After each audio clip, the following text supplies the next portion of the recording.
Hey guys, it is Sunday as I record this, and although I don't like to work a lot on Sunday, I had to come in today because I'm finishing an audit for a seller that is going to be briefed tomorrow. And this particular seller has got some declining sales. We're seeing this more and more in late 2022, early 2023 as I record this. And I don't think this is really the fault of that brand's agency. We are just in a new normal. And yes, brands can absolutely grow, but not if you're stuck in the strategies of 2020, 2021, 2022. We are in a new normal. And I think this year, what we're going to see is we're going to see a record number of brands fail, and we're going to see a record number of or a record amount of revenue and profits by other brands. The brands that grasp the things that are winning now are going to break away from the pack, and those that are still hanging on to hacks and quick wins and the things that worked in 2021 and even 2022 are going to fall away. They're going to burn away, and they're not going to make it through this year. So I want to give you a few things that we are 100% certain are winning right now on Amazon in 2023. Number one, conversion wins wars, particularly digital wars.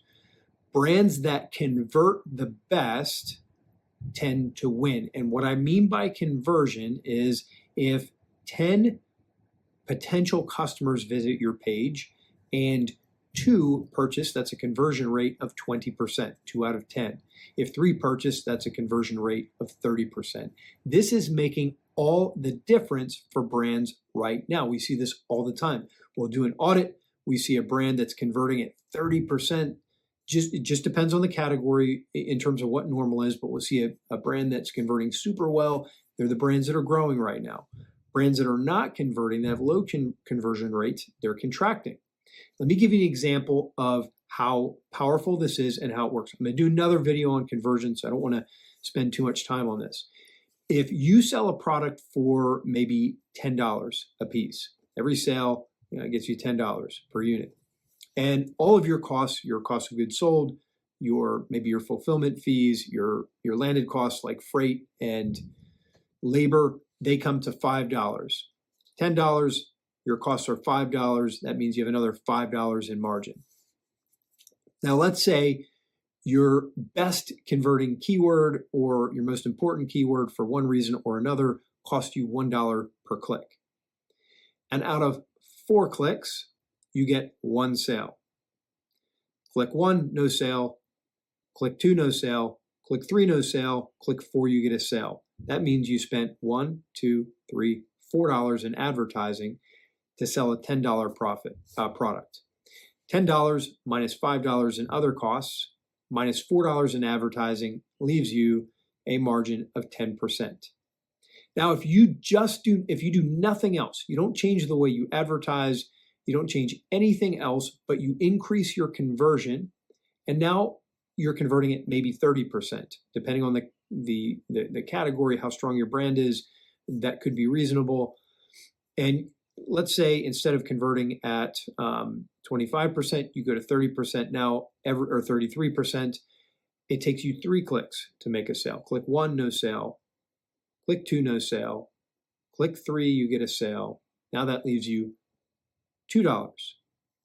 $10 selling price, $5 in other costs, $3 in advertising costs, $2 in margin. You've just doubled your margin by increasing your conversion. Now, that can be easier said than done, but conversion is one of the most powerful things that you can do to improve your Amazon selling, improve your bottom line.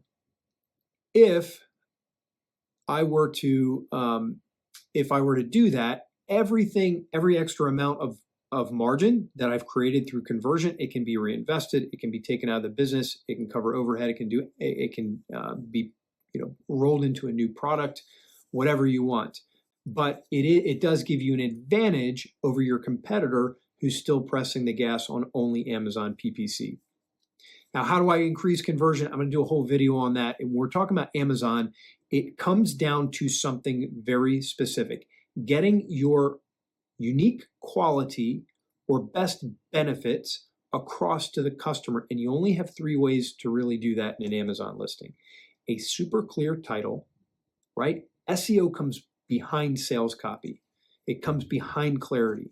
Customers don't like to read, and so your title needs to be very clear and have your best benefits.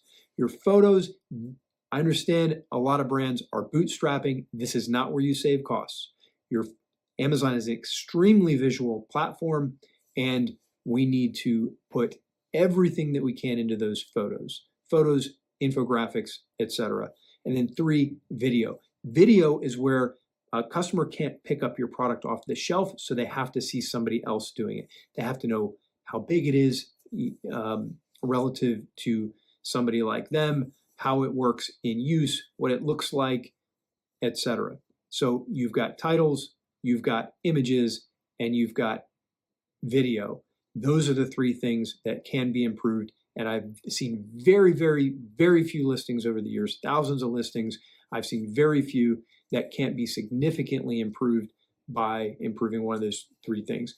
Number 2, second thing that marks a new reality of Amazon selling in 2023 is he or she who has the lowest cost of goods sold wins. He or she who has the lowest cost of goods sold wins. Now, it's not universally true. It is an idea. It's a little bit hyperbolic, but what I want to get across is it's the same idea as conversion. If I could go through that same example of that $10 product, and instead of minimizing ad cost, if I can minimize my cost of goods sold, that also frees up margin. And if you're thinking, I can't do that, I'm too small, keep looking, look harder. Because I have seen brands with crazy low cost of goods sold, 4 or 5% of the selling price, and there is nothing but margin after fulfillment fees. You can be imprecise, you can make mistakes in advertising, but if your cost of goods sold is extremely low, you are at an advantage over your competitor who doesn't have that efficiency. If you're a really big brand and you say, hey, my products cost what they cost, well, launch some just for Amazon. If you're a really big brand, you should have some brand power, some brand authority, and you should be able to launch new products. You should be able to go into product development and maybe branch out a little bit. Or you can take your advertising and you can grow your brand and focus it on the products where you have the best cost of goods sold and the most margin, and maybe back off of the products where you don't have a good cost of goods sold and you don't have good margin. But cost of goods sold will give you an incredible advantage over your competitors if you can beat them there. Number 3, off-platform traffic. This one is massive. It's massive. It's massive. Do not miss the opportunity to drive off-platform traffic. The Amazon algorithm absolutely loves it. This has been the case for a few years now, but it is extremely important now because everyone is running Amazon PPC. Congratulations, you're running Amazon PPC. You are not special. We are very good, I think, here in our agency at running Amazon PPC, at managing it. We do every kind of Amazon ad that exists ad nauseum. We do tons of it. But the algorithm absolutely loves off-platform traffic. And when you're competing against maybe an agency like us, you're competing against a brand that's managed by an agency like us or an even bigger one, you are going to be up against a pretty steep cliff unless you do something different. And what I mean by off-platform traffic, email campaigns. Yes, keep focusing your email marketing to your Shopify account. I think every brand has to do that, but take a portion of your emails. Maybe it's a different list. If you have it developed, maybe you have to use your Shopify list and drive a little bit of traffic toward Amazon. Do the same thing with social media. For whatever reason, the Amazon algorithm loves TikTok, absolutely loves TikTok. Driving traffic with TikTok can give you an enormous algorithm boost on Amazon. I don't know exactly why that is, but we can speculate.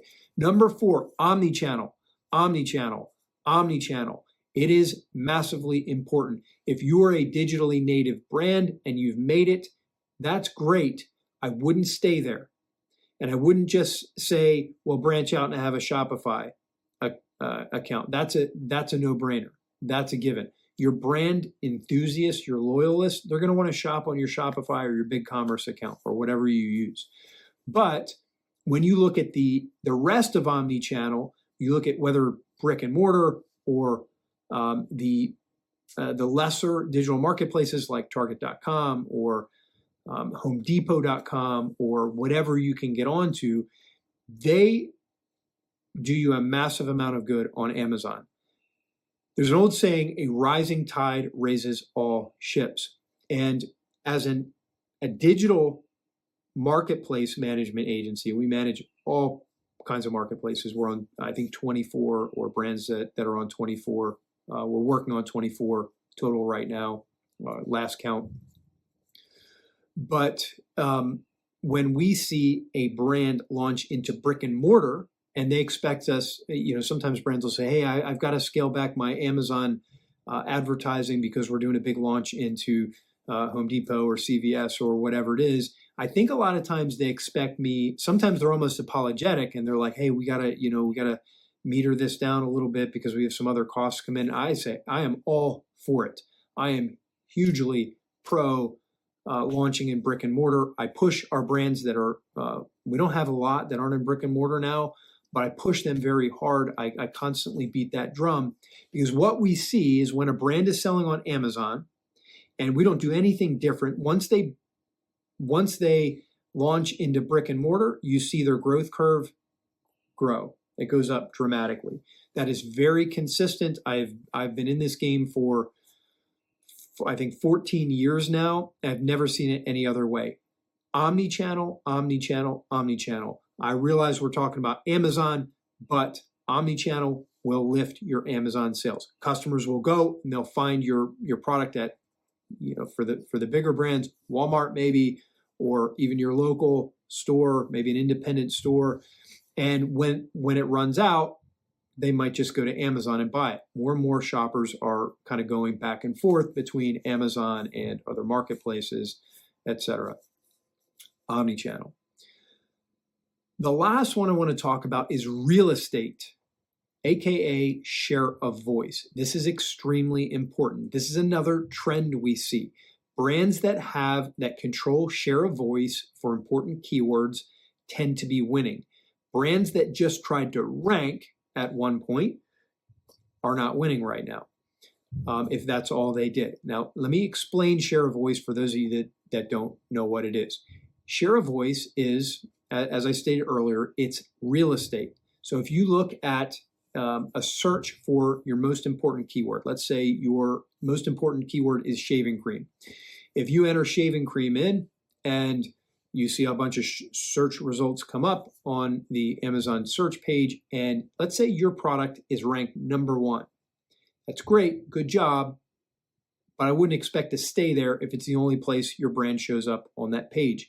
And the reason is you're not controlling a lot of real estate. Share of voice is more real estate. It's real estate on the margins, the sponsored video, the sponsored brand over top, other products that show up in other places in search, other configurations. You might have a one pack of something that shows up in the number 1 spot, but a variety pack that shows up in maybe the 6 or 7 spot. What that does is it gives you more touch,